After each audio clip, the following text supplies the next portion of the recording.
Students, ನನ್ನ ಎಲ್ಲ ಆತ್ಮೀಯ ವಿದ್ಯಾರ್ಥಿಗಳಿಗೆ ವೇದಾಂತ ಕರ್ನಾಟಕ ಚಾನಲ್ಗೆ ಸ್ವಾಗತ.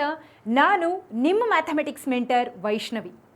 ಮಕ್ಕಳೇ, ನಮ್ಮ ಸೆಕೆಂಡ್ ಇಯರ್ PUC ಎಕ್ಸಾಮ್ 1 ಆಯಿತು, ರಿಸಲ್ಟ್ ಬಂತು. ಎಕ್ಸಾಮ್ 2 ಆಯಿತು, ಅದರ ರಿಸಲ್ಟ್ ಕೂಡ ಬಂದಾಯಿತು. ಈಗ ನಾವು ಕಡೆಯ ಹಂತಕ್ಕೆ ಬಂದಿದ್ದೀವಿ. ಅದೇನಪ್ಪ ಅಂದರೆ expecting for KCET 2026 result. Correct ಅಲ್ವಾ? ಎಲ್ಲರೂ ಕೂಡ ಅದಕ್ಕೋಸ್ಕರ ಕಾಯ್ತಿದ್ದೀವಿ. ರಿಸಲ್ಟ್ ಏನು ಬರುತ್ತೋ, ಏನು ರ್ಯಾಂಕ್ ಬಂದಿರುತ್ತೋ ಅಂತ ಎಲ್ಲರೂ ನಿಮ್ಮ ಯೋಚನೆಯಲ್ಲಿ ಇರ್ತೀರಾ. ಕರೆಕ್ಟ್ ಅಲ್ವಾ? ಈಗ ಮಕ್ಕಳೇ, ನೀವು ಒಂದೊಂದು ಗಂಟೆಗೂ ಕೂಡ ನನ್ನ ರ್ಯಾಂಕ್ ಏನು ಬರುತ್ತೆ, ಯಾವ ಕಾಲೇಜ್ ಸಿಗುತ್ತೆ ಅಂತ ಯೋಚನೆ ಮಾಡೋದನ್ನು ಸ್ಟಾಪ್ ಮಾಡಿ ನೀವಿವಾಗ ಏನು ಮಾಡಬೇಕು ಗೊತ್ತಾ? ನೆಕ್ಸ್ಟ್ ಕೌನ್ಸಿಲಿಂಗ್ ಪ್ರಾಸೆಸ್ಸಿಗೆ ತಯಾರಾಗಬೇಕು. ಅಂದರೆ ಕಾಲೇಜಸ್ಗಳನ್ನು ರಿಸರ್ಚ್ ಮಾಡಿ ಇಟ್ಕೊಳ್ಳೋದಾಗಲಿ ಆಪ್ಷನ್ ಎಂಟ್ರಿಗೆ, ಓಕೆ, ಹಾಗೆ ಕಾಲೇಜಸ್ಗಳ ಬಗ್ಗೆ ತಿಳ್ಕೊಳ್ಳೋದಾಗಲಿ ರಿಸರ್ಚ್ ಮಾಡೋದಾಗಿರಬಹುದು.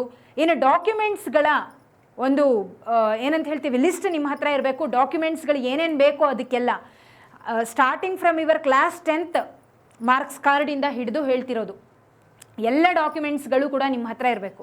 ಅದು ಆಧಾರ್ ID ಆಗಿರಬಹುದು, ಆಧಾರ್ ಕಾರ್ಡ್ ಆಗಿರಬಹುದು, ಓಕೆ, ನಿಮ್ಮ 10th ಮಾರ್ಕ್ಸ್ ಕಾರ್ಡ್ ಆಗಿರಬಹುದು, class 12th provisional marks card ಆಗಿರಬಹುದು. ಅರ್ಥ ಆಗ್ತಿದೆ ಅಲ್ವಾ? ಇನ್ಕಮ್ ಸರ್ಟಿಫಿಕೇಟ್ಗಳಾಗಿರಬಹುದು. ಇನ್ನು ನೀವು ಬೇರೆ ಬೇರೆ ರಿಸರ್ವೇಷನ್ ಕೆಟಗರಿಯಲ್ಲಿ ಬರ್ತೀರಾ ಅಂದರೆ ಅದಕ್ಕೆ ಬೇಕಾಗಿರುವಂಥ ಈ ಕ್ಯಾಸ್ಟ್ ಸರ್ಟಿಫಿಕೇಟು, ಇನ್ನೊಂದು ಮತ್ತೊಂದು ಪ್ರತಿಯೊಂದು ಕೂಡ. ಇನ್ನು ನೀವು ರೂರಲ್ ಏರಿಯಾದಿಂದ ಏನಾದರೂ ಬಂದಿದ್ದೀರಾ ಅಂದರೆ ಅದ್ರದ್ದು, ಕನ್ನಡ ಮೀಡಿಯಮಿಂದ ಬಂದಿದ್ದೀರಾ 1 to 10th ಕನ್ನಡ ಮೀಡಿಯಮ್ ಓದಿದ್ದೀರಾ ಅಂದರೆ ಅದನ್ನು ಕ್ಲೈಮ್ ಮಾಡಿದರೆ ಅದರ ಒಂದು ಸರ್ಟಿಫಿಕೇಟ್ ಪ್ರತಿಯೊಂದು ನಿಮ್ಮ ಹತ್ರ ಇರಬೇಕು ಮಕ್ಕಳೇ. ಯಾಕೆ ಅಂದರೆ ನೀವು ಕೌನ್ಸಿಲಿಂಗ್ ಪ್ರಾಸೆಸ್ ಶುರುವಾದಾಗ ಇದನ್ನೆಲ್ಲ ನೋಡ್ತಾ ಕೂಡಬಾರ್ದು.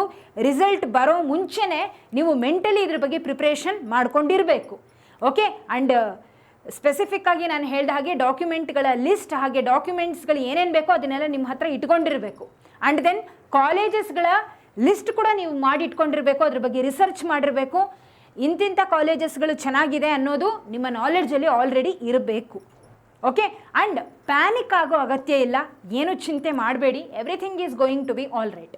ಈಗ ಬೇಸಿಕಲಿ ನಮಗಿರೋ ಪ್ರಶ್ನೆ ಏನಪ್ಪ ಅಂದರೆ, ಇನ್ನು 48 ಗಂಟೆಯಲ್ಲಿ ನಮಗೆ ನಿಜವಾಗ್ಲೂ ರಿಸಲ್ಟ್ ಬರುತ್ತಾ KCETದು ಅಂತ. ಸೊ KEA ಆ್ಯಕ್ಚುಲಿ ಹೇಳಿರೋದು ಏನಪ್ಪ ಅಂದರೆ, we are expecting the KCET result on 24th May, ಭಾನುವಾರ ಏನಿದೆ 24ನೇ ತಾರೀಕು ಮೇ 24 KCET ರಿಸಲ್ಟ್ ಅನೌನ್ಸ್ ಆಗುತ್ತೆ ಅನ್ನೋದು ಮಾಹಿತಿ ಬಂದಿರುವಂಥದ್ದು. ಒಂದು ವೇಳೆ ಅದೇನಾದರೂ ಹೆಚ್ಚು ಕಡಿಮೆ ಆದ್ರೂ 24th to 28th ಮೇ ಒಳಗಡೆ 100ಕ್ಕೆ 100ರಷ್ಟು ಬರುತ್ತೆ, okay. So most probably 24th ಬರಬಹುದು.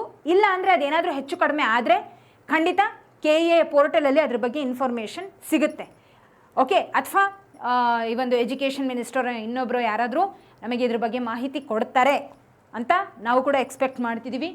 All right. ಸೊ ಈಗ ಈ KCET ರಿಸಲ್ಟನ್ನು ನಾವು ಎಲ್ಲಿ ನೋಡೋದು ಅಂತ ನಿಮ್ಮ ತಲೆಯಲ್ಲಿ ಪ್ರಶ್ನೆ ಇದ್ದರೆ, ಅಫ್ಕೋರ್ಸ್ cet.online.karnataka.government.in ಅನ್ನುವಂಥ ಈ ಒಂದು ವೆಬ್ಸೈಟನ್ನು ನೀವು ಯೂಸ್ ಮಾಡ್ಬೋದು. ಡೈರೆಕ್ಟಾಗಿ ನಿಮಗೆ KEAಗೆ ಕರ್ಕೊಂಡು ಹೋಗುತ್ತೆ, KEA ವೆಬ್ಸೈಟಿಗೆ. ಇಲ್ಲ ಅಂದರೆ KEA ಹೋಮ್ ಅಂತ ನೀವು ಹೊಡೆದ್ರೆ, ಸರ್ಚ್ ಮಾಡಿದರೆ ಗೂಗಲಲ್ಲಿ, ಅದು ಕೂಡ KEA ವೆಬ್ಸೈಟಿಗೆ ಕರ್ಕೊಂಡು ಹೋಗುತ್ತೆ. ಅಲ್ಲಿ ನಿಮಗೆ ಲಿಂಕನ್ನು ಬಿಟ್ಟಿರ್ತಾರೆ, ಓಕೆ. ಅಫ್ಕೋರ್ಸ್ ರಿಸಲ್ಟ್ ಬಂದಾಗ ನಾನು ಅದ್ರ ಬಗ್ಗೆ ನಿಮಗೆ ತಿಳಿಸ್ಕೊಡ್ತೀನಿ, ಯಾವ ರೀತಿ ಸರ್ಚ್ ಮಾಡೋದು, ಎಲ್ಲಿ ನಮಗೆ ಈ ಒಂದು KCET ರಿಸಲ್ಟನ್ನು ತಿಳ್ಕೊಬಹುದು, ಏನು ಎತ್ತ ಅನ್ನೋದನ್ನು ಅವಾಗ ನಾವು ನೋಡೋಣ. ಅಂತೂ ಈಗ KCET ರಿಸಲ್ಟ್ ಬರೋದಕ್ಕಿಂತ ಮುಂಚೆ ನೀವು ಮೆಂಟಲಿ ಯಾವ ರೀತಿ ಪ್ರಿಪೇರ್ ಆಗಬೇಕು ಅನ್ನೋದನ್ನು ನಾನು ನಿಮಗೆ ಹೇಳಿದ್ದೀನಿ ಮಕ್ಕಳೇ. ಅರ್ಥ ಆಗಿದೆ ಅಲ್ವಾ?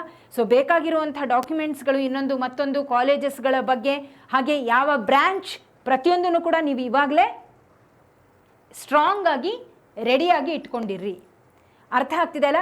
ಮೋಸ್ಟ್ ಪ್ರಾಬಬ್ಲಿ ಇದು 24th ಮೇ KCET ರಿಸಲ್ಟ್ ಬರಬಹುದು, 99% ಬರುವಂಥ ಚಾನ್ಸ್ ಇದೆ ಅಂತ ಹೇಳ್ತಾ, ಸೊ ರಿಸಲ್ಟ್ ಬಂದ ಮೇಲೆ ಮತ್ತೊಮ್ಮೆ ಎಲ್ಲರೂ ಭೇಟಿಯಾಗೋಣ ಮಕ್ಕಳೇ ಅಂತ ಹೇಳ್ತಾ, so all the best for each and every one. No need to be panic ಆಗೋ ಅಗತ್ಯ ಇಲ್ಲ. ಎಲ್ಲ ನೀವು ಬೋರ್ಡ್ಸಲ್ಲಿ ಯಾವ ರೀತಿ ಒಳ್ಳೆ ಮಾರ್ಕ್ಸನ್ನು ತೆಗೆದಿದ್ದೀರಾ, KCETಯಲ್ಲೂ ಅದೇ ರೀತಿ ಬರುತ್ತೆ. So you just be prepared for everything ಅಂತ ಹೇಳ್ತಾ, till we meet again in the next session, take care everyone, have a great day. ಮತ್ತೆ ಸಿಗೋಣ. ಧನ್ಯವಾದಗಳು.